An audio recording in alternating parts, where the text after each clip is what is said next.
specifically, like, is there anything that you started doing when you came in and then changed to after starting college and recognizing the difference between this and high school?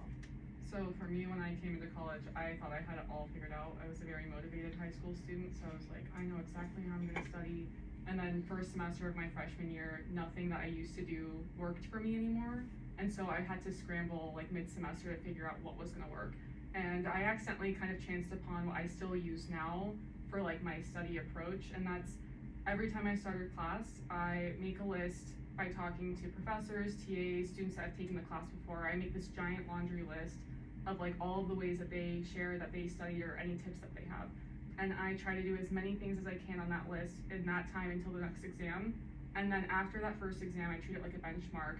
I reflect back and I think, okay, which techniques worked for me, what didn't work for me, what did I learn the most from, what did I retain the most information from, and so I condense that list to a shorter one. I use that, or those set of techniques for the rest of the semester.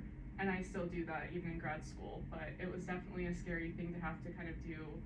I actually did it in your class for Gen Chem. Oh really? Is that when you started? Well, I was like, I got this, and then the first exam that you had, I did not do anywhere near what I wanted to do for that grade. And I was like, oh my gosh, I have to figure this out like ASAP. And so I was asking everyone, I'm like, what are you doing? Like, I need to figure this out right now, or I'm not gonna be able to go to pharmacy school as like someone that can't do chemistry. And so then I made this like giant list, and I was like, I'm gonna do everything. And surprisingly I did. And then I realized I don't have to do everything, and I just picked the couple of things that worked. And then I had to do it again for Gen Chem 2. And I realized this is something that I'm always going to have to do and kind of always approach with flexibility, but it still helps me now. So you found that different classes, different study techniques help you.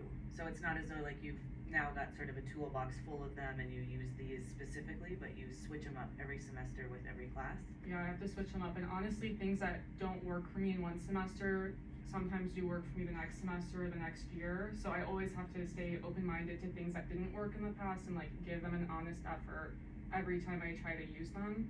But yeah, there's no one-size-fits-all model, even on a person-by-person basis. So it's really about just pushing yourself to put yourself out there and putting the effort in and trying to work smarter and not necessarily harder. I think that's so important. Like there's such this whole idea of like hustle and never sleep and always work and go, and it's like there's no balance in your life if you do that. And so part of what you were talking about before, enjoying the journey, is not just academic related. So I think that's great advice.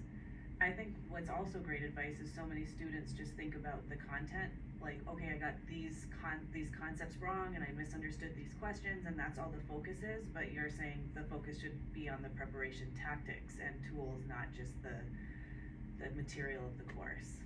Yeah, I think if you focus on kind of the source of how are you containing the information and how are you thinking about it, then the rest kind of falls into place. Once you figure out how you learn and what works for you and how you can like actively retain and recall information, then you can do it after without really thinking about it too much.